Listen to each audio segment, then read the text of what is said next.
I'm Storm, and you can too. And I'm going on another Star Wars rant.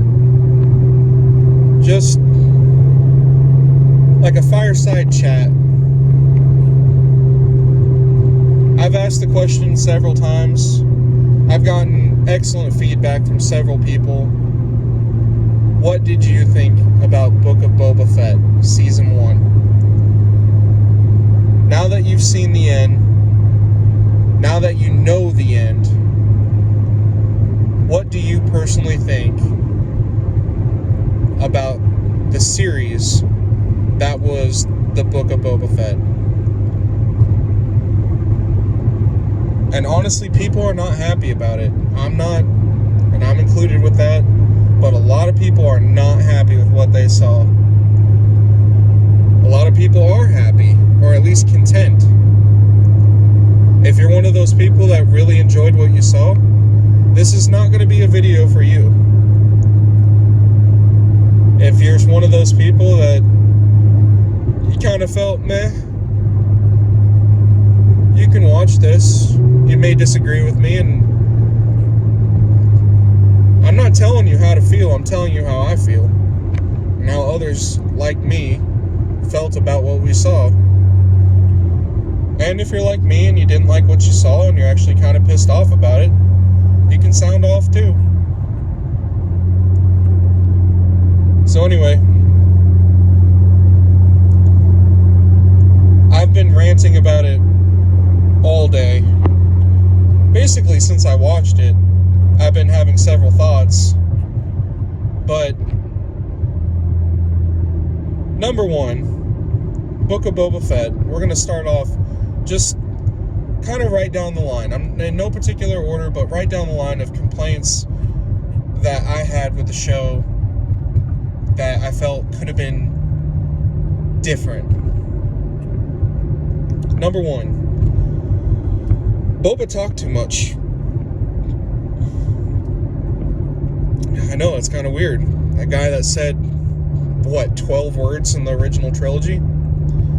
He talked too much in his own series. But he did. I felt like he had too many lines. I feel like Fennec was also describing things that Boba should know, and so Boba was having unnecessary dialogue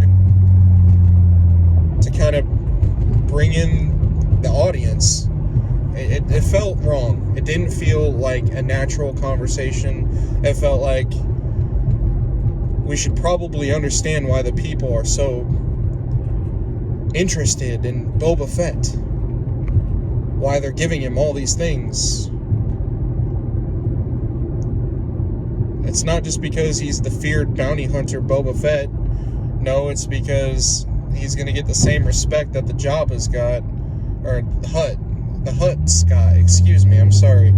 The Hutts. When they were paraded around town, but they like to stay in their chambers. What the... The people that wrote that line where she talks about how the Hutts were paraded around town, but they like to stay locked in their chambers. Like, did you even think about how dumb that sounds? Which one is it? Do they like to stay in their chambers, or do they like to be paraded around town? Probably should make that pretty clear. Otherwise, Fennec sounds like an idiot.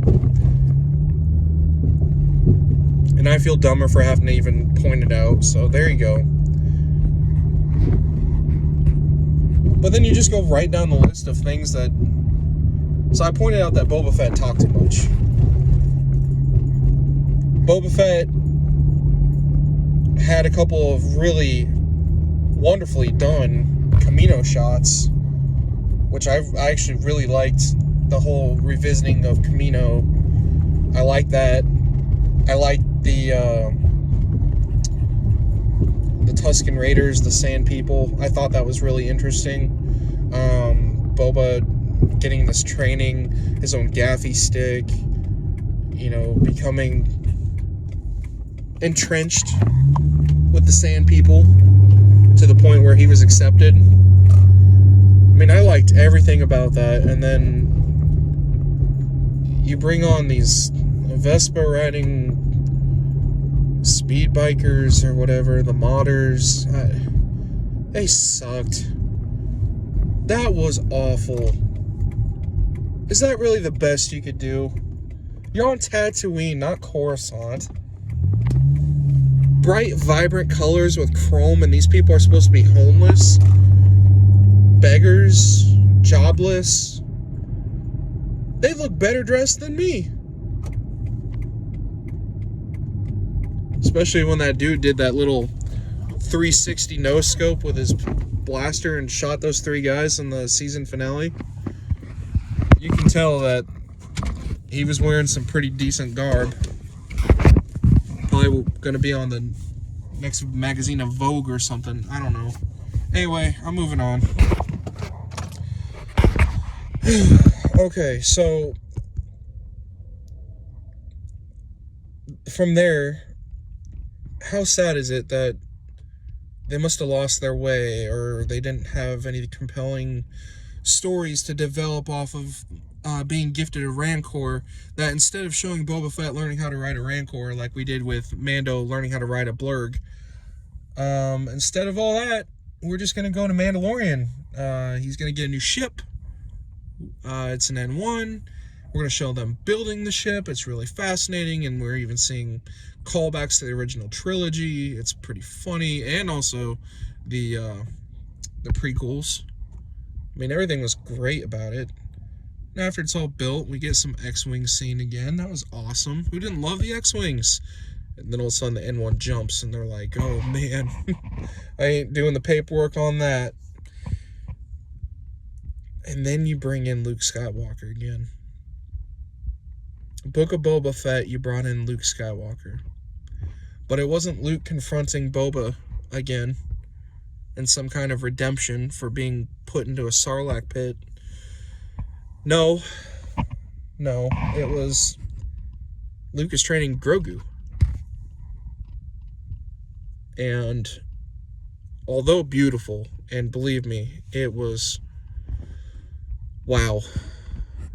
If you've ever been curious to know what Star Wars is supposed to look like, when Luke has Grogu on his back and they're breathing it in and the music's swooning and the bamboo's swaying, it was, I wish that that's the final memory I have of Star Wars, because it was perfect. But then the inevitable happened. The Mandalorian had made a chain link suit of armor for Grogu, made of Beskar. And he had tried to present it to Grogu as a gift, but because Luke was training Grogu, Ahsoka thought it may not be the right idea to revisit, create attachment. Something the old Jedi way frowned upon, attachment. But Luke also presented Grogu with the option of getting Yoda's lightsaber and becoming the first student of Luke's new school.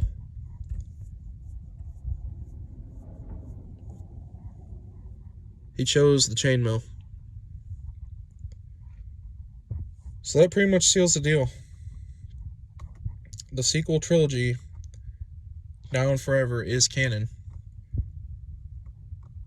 Which tells me that Star Wars is little more than just a giant money grab to certain people. And if you like the sequel trilogy, that's fine, but it is terribly written.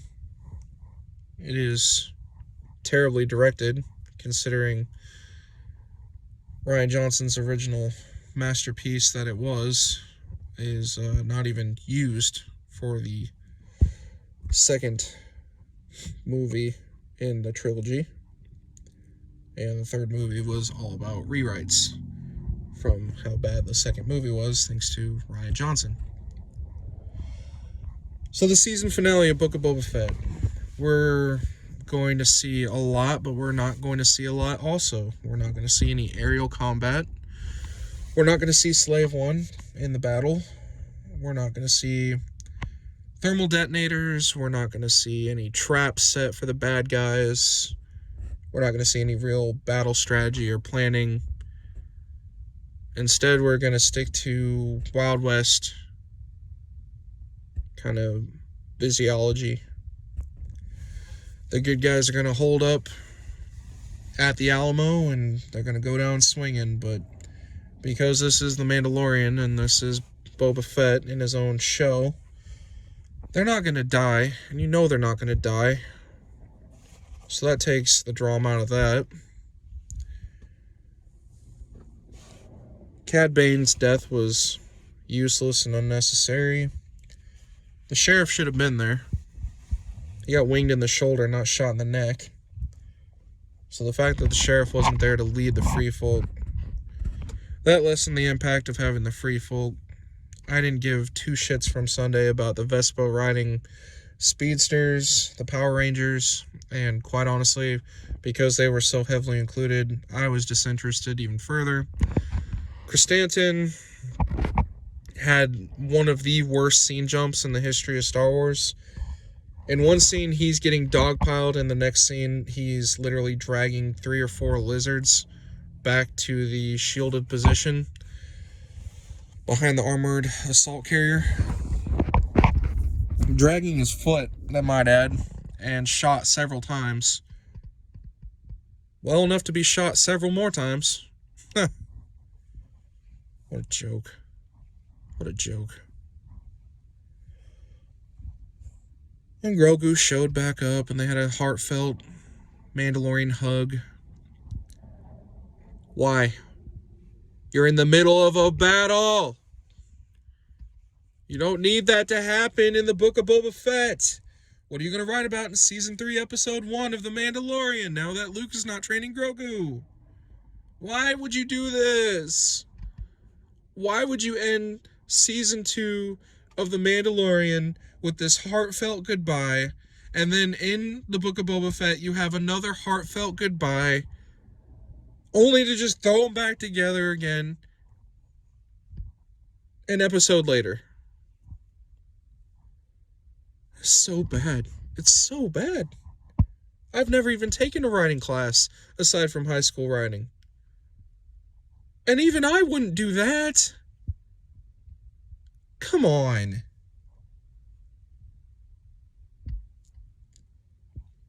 So of course they win the battle.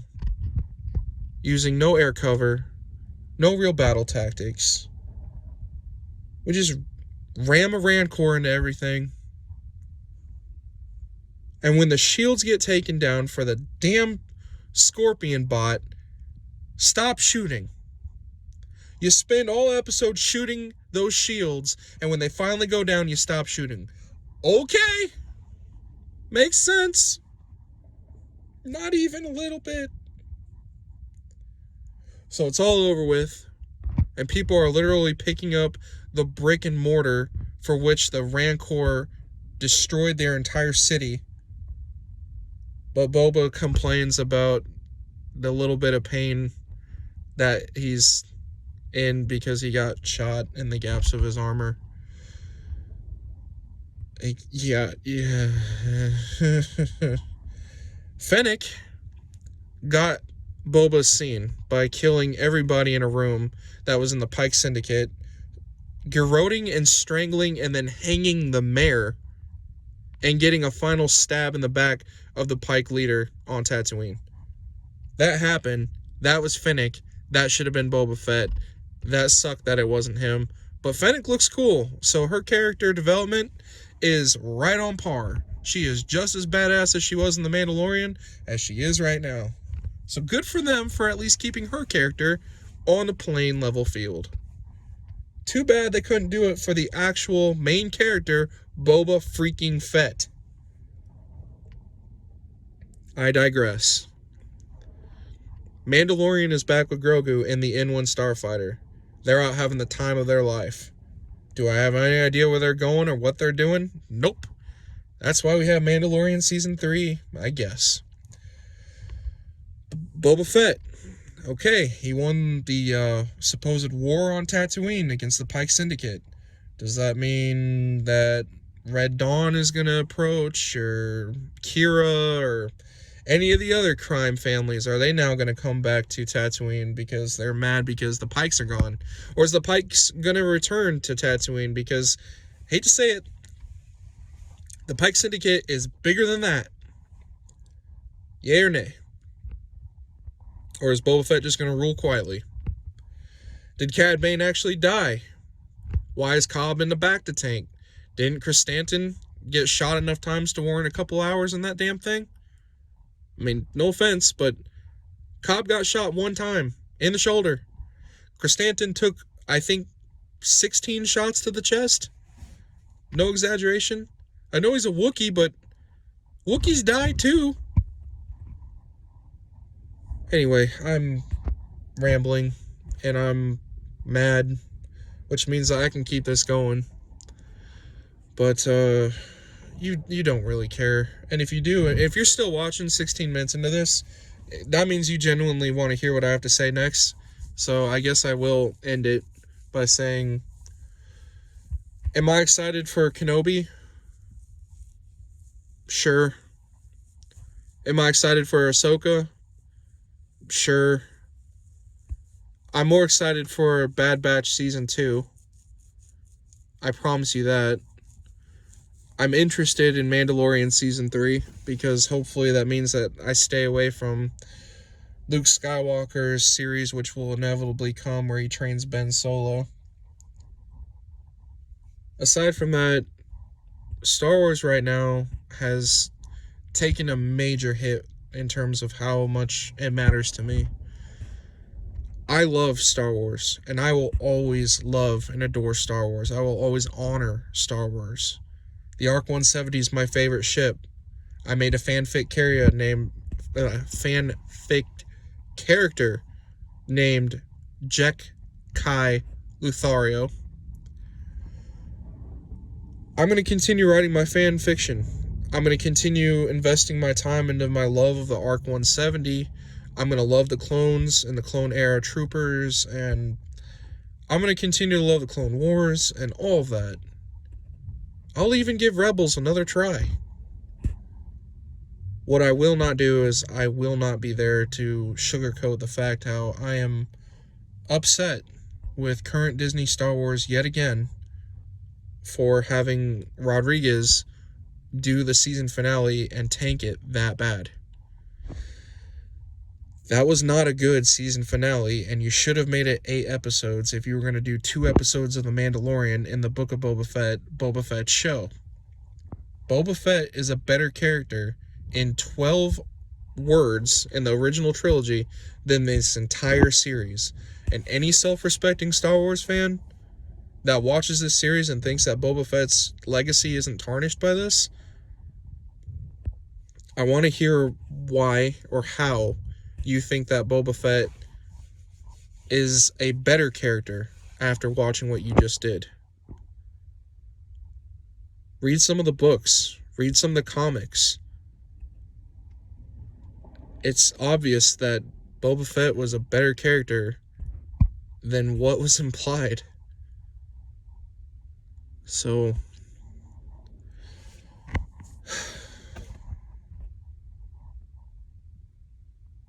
all I want is to feel like how I did after I watched Rogue One for the very first time. To feel like Disney invested in their purchase and actually made something worthwhile.